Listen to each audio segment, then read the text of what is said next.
Assalamualaikum warahmatullahi wabarakatuh. Waalaikumsalam. Bismillah, alhamdulillah, wassalatu wassalamu ala rasulillah wa ala alihi wa sahbihi wa mawala. La hawla wa la quwata illa billah. A'udzu billahi minasyaitonir rajim. Bismillahirrahmanirrahim. Ya ayyuhalladzina amanu wabtaghu ilaihil wasilah wajahidu fi sabilihi la'allakum tuflihun. Amma ba'dah. Para salikin, jamaah, para sahabat, kolega, ibu dan bapak sekalian, tuan-tuan, puan-puan dimanapun berada, atas izin guru mari kita melanjutkan ngaji kitab Minhajul Abidin. Terlebih dulu kita memanjatkan puji syukur alhamdulillah rabbil alamin ala kulli halin wa nikmatin, dan bersolawat Allahumma sholli ala sayyidina Muhammad wa ala alihi washabihi. Para jamaah rahimallah, kita dalam bab yang ke-6 dari ke-7 tanjakan kita menuju Allah. Yang ke-6 ini disebut Aqobatul Khawatir, tanjakan yang bisa merusak amalan-amalan kita dalam rangka suluk ilallah, mendekatkan diri pada Allah.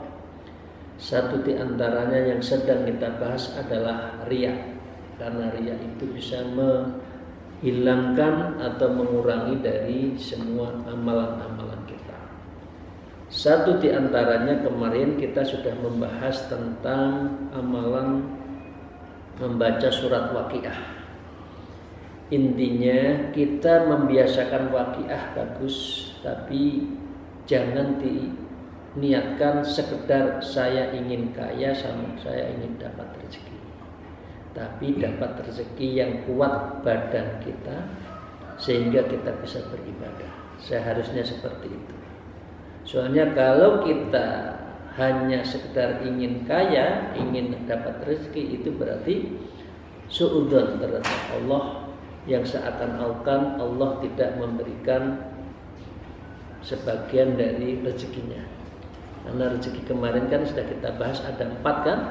Yang satu adalah rezeki yang sudah terbagikan, tidak akan tertukar. Nah, karena itu mari kita lanjutkan Bapak Ibu sekalian. Wa qala mu'allif fi hadzal kitab wa nabiyina bi ulmiha fid darain amin ya rabbal alamin. A'udzu billahi minasyaitonir rajim. Bismillahirrahmanirrahim. Wa ya khafuna idza badalahum minallahi sa'atan minad dunya. Jangan pernah mengkhawatirkan apabila dirimu itu tertampakkan ya tentang kelapangan dunia dan rezeki itu dari Allah. Jadi Bapak sekalian jangan menganggap kalau sudah kaya, kalau sudah punya rezeki, kalau sudah lapang rezekinya kemudian semua selesai. Tidak boleh. Itu berarti kita membaca surat Waqiah hanya untuk kaya. Tidak boleh ya. Jadi jangan Anda khawatir ya, terhadap rezeki. Kalau kita dapat rezeki dari Allah, maka itu untuk menguatkan fisik kita sehingga kita bisa beribadah. Allati la ya'udduha aktsarun nasi ilal ihsan wa nikmah, di mana mayoritas orang tidak menganggap kelapangan itu melainkan suatu kebaikan dan kenikmatan. Biasanya orang kalau sudah kaya, oh hebat, punya rezeki, punya kedudukan, sudah kenikmatan yang luar biasa. Dia lupa itu hanya Allah yang itu, padahal Allah yang memberi, bukan dia. Jadi dengan jangan menganggap itu sebuah nikmat kaya, nikmat punya jabatan, nikmat kemegahan-kemegahan, ya. Tidak boleh. Harus di dalam kerangka punya jabatan, punya rezeki untuk mendekatkan diri pada Allah. Qurbata ilallah. Ayakuna dzalika istidrajan min Allah Ta'ala wa musibah. Bahkan akan terwujud kalau Anda mempunyai kelapangan duniawi itu sebagai istidraj. Bahasa Jawa itu dilulu. Jaluk sugih dikasih sugih, jaluk jabatan dia jabatan, selama hidup menjabat. Nah, itu jangan-jangan itu istidraj loh ya. Itu berarti Allah bukan berarti senang dengan orang ini, enggak, dilulu, dibiarkan. Ujungnya dia lupa. Jadi kalau orang itu memegangi, ngugemi hanya urusan physically, uang, jabatan, kekayaan, kehebatan, dipuji di mana-mana, itu bisa jadi istidraj min Allah, istidraj dari Allah, wa musibah, dan itu adalah musibah. Jangan dianggap orang kaya itu nggak ada ujian, ujiannya banyak. Karena itu kalau dikasih kelapangan, jangan lupa untuk kepentingan sosial. Punya rezeki adalah untuk badannya sehat, menguatkan sehat, menyehatkan badan biar lebih tekun beribadah. Jadi buceng, kalau selamatan ada bucengnya, nyebutnya sing kenceng, jadi zikirnya yang kuat. Kaifa bi badanihim asfar wa tayyu fi umumil ahwal. Bagaimana tidak sementara kepuasan mereka adalah melakukan pengembaraan kondisi, ya, kalau pada orang-orang itu adalah fi umumil ahwalin, dalam keadaan lapar di semua keadaan. Jadi kalau orang beriman, pesan dari Imam Ghazali, nggak usah wedi luwe, nggak usah takut lapar. Allah pasti akan kasih rezeki, dan ini adalah bagian dari kebiasaan dari minal mutawassifin. Orang yang ahli tasawuf itu nggak takut terhadap dunia, nggak takut lapar. Bahkan beliau mengatakan wa muqaddimhum yaqulun, para ahlul aulia, ahli tasawuf itu mengatakan al-ju'u ra'sul ma'lina. Lapar adalah modal utama kami mendekatkan diri pada Allah. Dengan jam 9, 10 malam makan kenyang, kira-kira bisa bangun malam nggak? Nggak bisa. Karena itu makan yang bagus adalah sebelum maghrib, itu makan dulu. Setelah maghrib jam 7 nggak boleh makan. Biar apa? Perutnya lapar. Kalau perutnya lapar keroncongan, jam 2, jam 3 bangun. Kalau jam 3, jam 4, jam 10 malam masih makan kenyang, ya sulit untuk bangun malam. Karena itu orang ahli tasawuf, para wali itu mengatakan al-ju'u ra'su malina. Lapar itu adalah modal saya yang utama untuk mendekatkan diri pada Allah. Jadi kalau makan, berhentilah sebelum kenyang. Dan kalau makanlah kalau lapar. Kalau nggak lapar jangan. Itu Rasulullah, ya. Nah, karena itu fahada wad'u madhabi ahli saufi wa saufi huwa madhabi wa madhabul asyahi.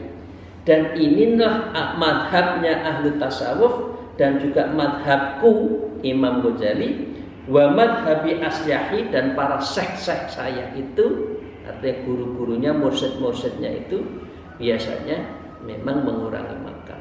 Bapak Ibu sekalian masih ingat yang culuk?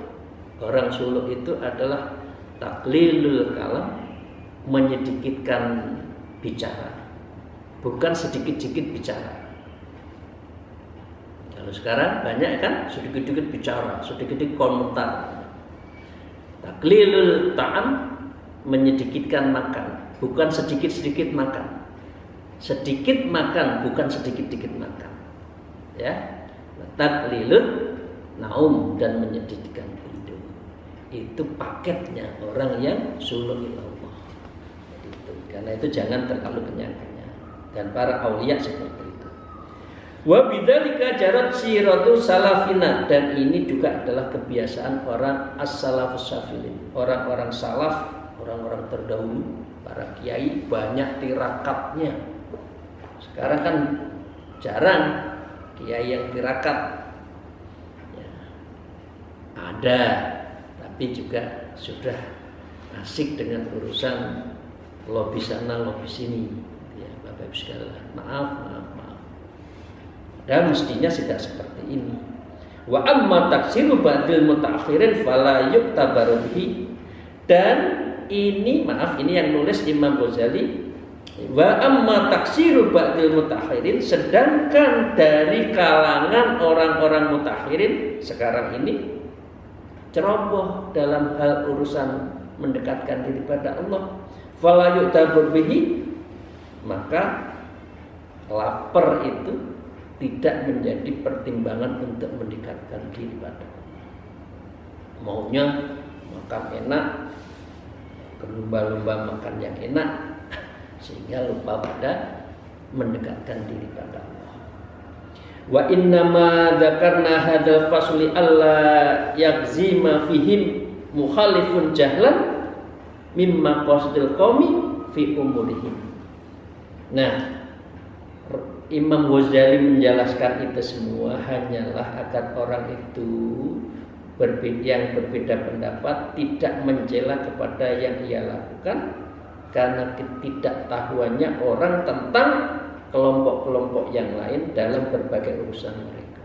Artinya begini. Di dalam masyarakat, ya ini kembali lagi kan masih surat Waqiah kan ini kan. Ada yang mengatakan membaca surat Waqiah ben rezekinya digrojok. Ya, bagus niatnya, tapi harus ditambah ingkana khair wa ingkana muqarrab ilallah. Kalau itu baik buat saya dan bisa mendekatkan diri pada Allah, lil ibadah, untuk ibadah. Jadi jangan almal lil mal, jangan kaya untuk kaya, tapi kaya untuk ibadah. Nah, seringkali banyak orang mengatakan baca surat Waqiah nanti ndang sugih, rezekinya akeh. Ya. Kemudian yang kedua, kalau sumpek baca aja. Nah, boleh dibaca karena memang Ibnu Mas'ud juga menyampaikan kepada putrinya, kepada anaknya, tidak meninggalkan kekayaan sedikit pun kecuali surat Al-Waqiah. Boleh. Tapi tujuannya bukan kaya belaka, tapi kaya untuk ibadah.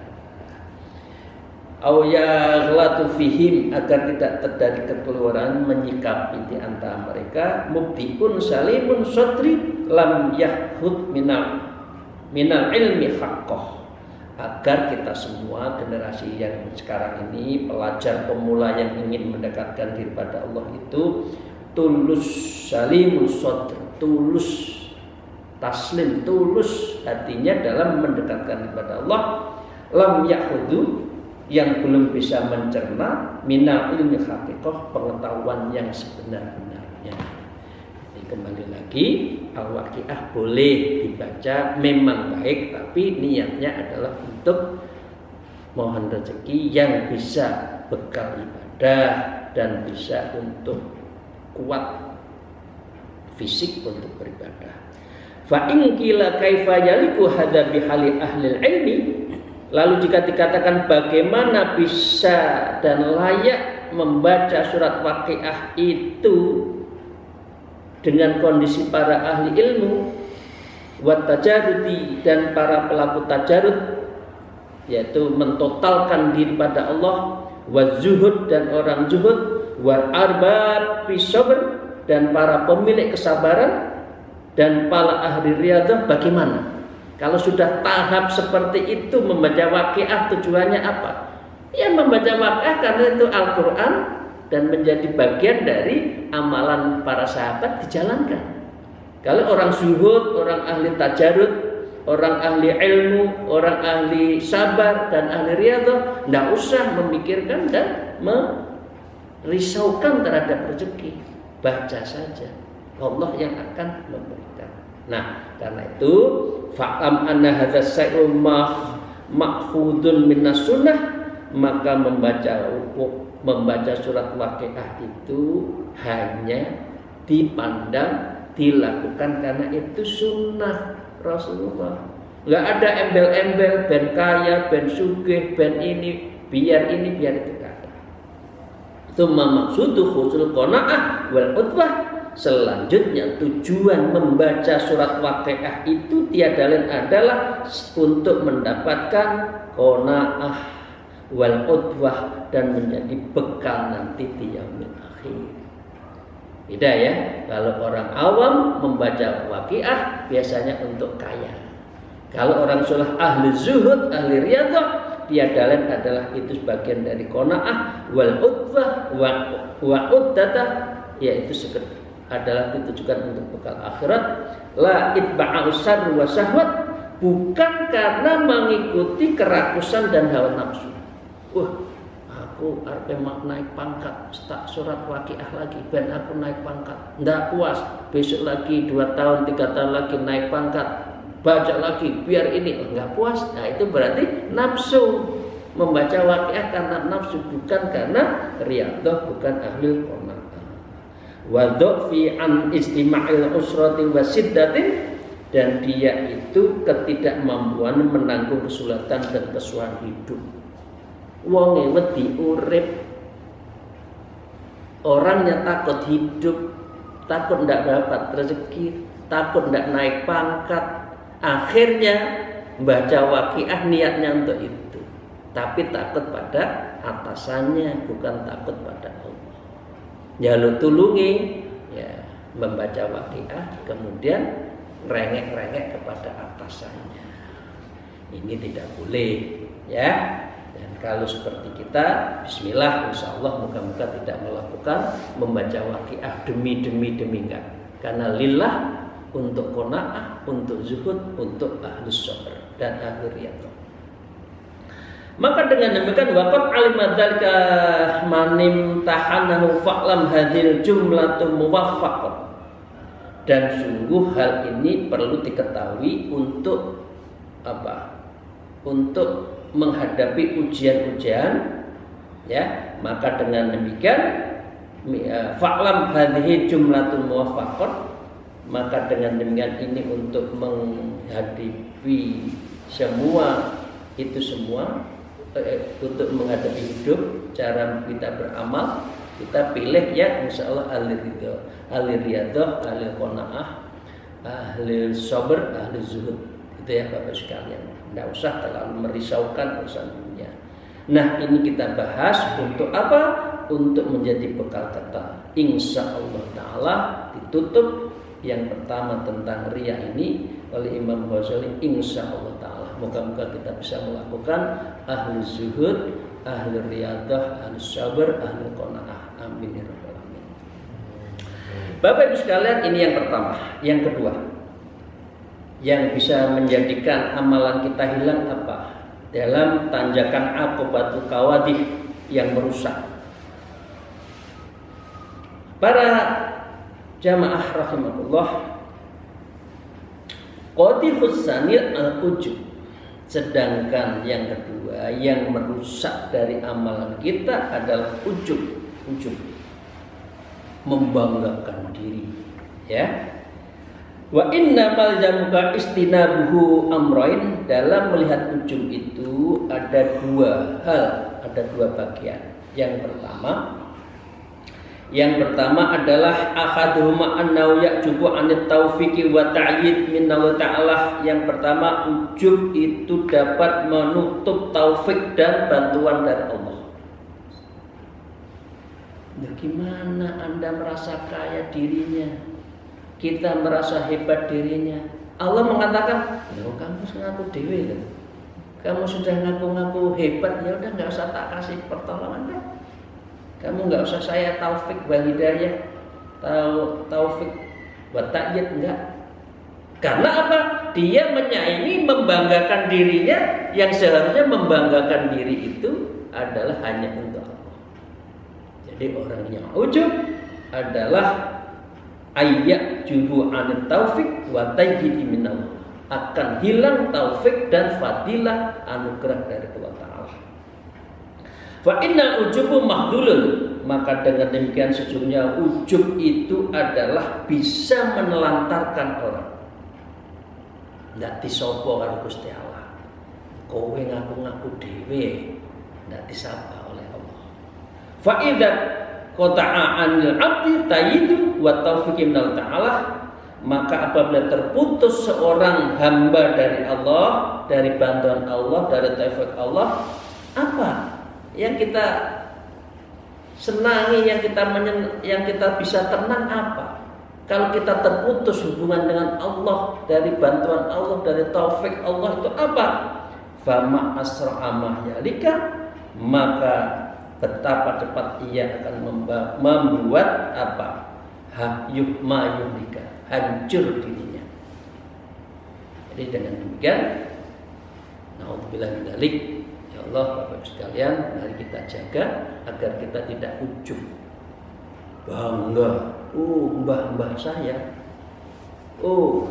kakek-kakek saya tuh nasabnya ini, tapi orangnya biasa. Apa yang dibanggakan? Tidak boleh. Kita harus mendekatkan diri pada Allah, itu kuncinya. Nah, karena itu Rasulullah SAW bersabda, qala Nabi SAW, salatu muhlikatun syukhamat muta'in wa hawa muttaba'un wa ijabul mar'i bin nafsih. Rasulullah bersabda, 3 hal yang dapat membinasakan seseorang adalah sukhun muta'in, orang yang kikir. Aku tuh golek duitnya angel, lah apa dibagi-bagi karo wong. Salahmu dhewe kowe, maaf astagfirullahaladzim, kurang, miskin. Lah kamu nggak kerja keras, aku itu loh kerja keras, nggak boleh. Ini adalah cara awal Allah membinasakan dia, yaitu sukhun muta'in, orang yang kikir. Wahawan mutabi, dan dia yang menuruti hawa nafsunya, apa saja dituruti. Wa ijabul mar'i, dan dia adalah membanggakan diri seseorang bin nafsihi, terhadap dirinya. Loh, lerahku sapa? Ora dadi ku masjid itu lerano aku. Lah astagfirullahaladzim. Itu kalau nggak saya tolong, nggak jadi orang itu. Sing ngedekno aku. Naudzubillah. Kalau sudah itu, hilanglah taufik, hilanglah pertolongan, fadilah dari Allah. Yang kedua, wasani annahu sidul amal soleh. Yang kedua, orang yang ujub akan merusak amal baiknya. Hancur lebur, halaka amaluhu, yaitu amalnya itu menjadi hancur karena ujub itu. Walidzalika qala Nabi alaihi salatu wasallam, dan Nabi Isa telah berkata alaihi salam, ya ma'syarul hawarin kam min siraji qad atfa'al rih. Wahai kaum hawarin, ini Nabi Isa ngomong ke kaumnya, betapa banyak pelita sungguh telah terpadamkan oleh angin. Ini kata-katanya bagus. Betapa pelita itu ublik lah kalau di kampung tuh ublik, yang ada lampunya ublik, minyak itu lah ublik cik-cik. Ada angin terhembus enggak? Mati enggak? Mati. Kalau kita ujub sedikit-sedikit ujub, amal kita juga hilang. Nabi Isa mengatakan seperti itu. Jadi kam min sirajin qad atfa'at hurrih. Betapa pelita itu hanya mudah dimatikan oleh angin. Wa kam min abidin qad afsada ujub, dan berapa banyak amal ibadah itu hilang muspro karena ujubnya itu. Jadi orang itu harus low profile. Orang itu harus andap asal. Orang itu harus wise bijak. Ngomong sak ngomong dijogo. jangan menyakiti banyak orang. Itu ya, Bapak Ibu sekalian yang saya hormati. Bapak Ibu saya hormati. Wa idza kana maksud wa faidul ibadah, dan ketika tujuan faidah diciptakannya manusia tiada adalah ibadah, ya, wa hadil khoslah tuh, ya, maka dengan demikian perilaku ujub itu tuhrimul abdu, menjadi penghalang seorang hamba, hatta la yahsul khair, sehingga ia tidak memperoleh kebaikan sama sekali. Jadi Bapak Ibu sekalian tidak bisa mendapatkan sesuatu karena ujub itu, karena dia adalah telah hilang dengan itu ditiup angin itu saya. Di dalam Al-Quran disebutkan kalau jenengan banyak sedekah tapi sering disebut, ya, itu seperti hanya debu di atas batu, kemudian ada air hujan, debunya hilang nggak? Hilang. Jenengan ibadahnya bagus, tahu-tahu disebut-sebut terus, ujub terus, hilang. Kenapa hilang? Hilang. Pokoknya tangan kanan memberi tangan kiri nggak tahu lah. Itulah Bapak sekalian ya. Jadi jangan pernah ujub. Maka dengan demikian fa in khasalalahu khairu fa qalilun min dzalik. Lalu jikapun kalau terhasilkan itu hanya sedikit sisa-sisanya, yufsiduhu, selebihnya adalah rusak, hatta layak biyadi syaitan, sehingga di tangannya itu kosong. Mengapa banyak orang nanti di yaumil akhir mendapatkan bukunya itu zong, kosong. Lu aku nek dunia ini saya itu ngene. Lu saiki kok nggak ono. Di mana gitu loh. Nah, sebaliknya kemarin di kitab Usfuriyah atau Risalatul Mu'awana ya.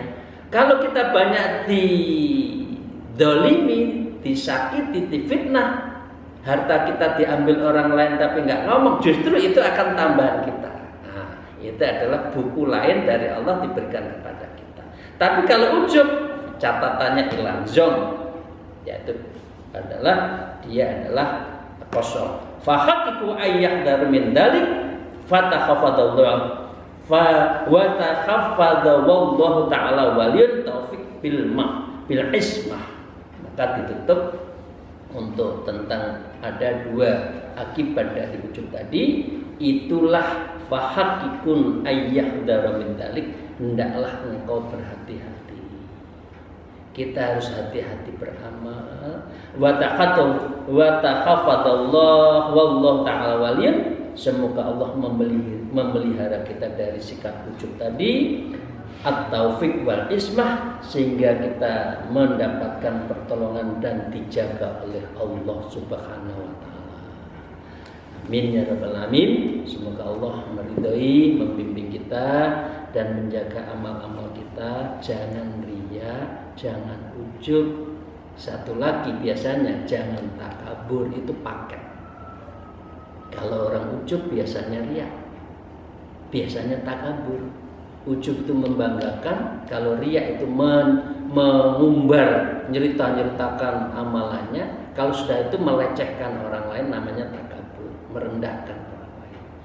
Demikian, terima kasih. Akhirul kalam, alhamdulillah, wallahul muwaffiq ila aqwamit thoriq. Wassalamualaikum warahmatullahi wabarakatuh.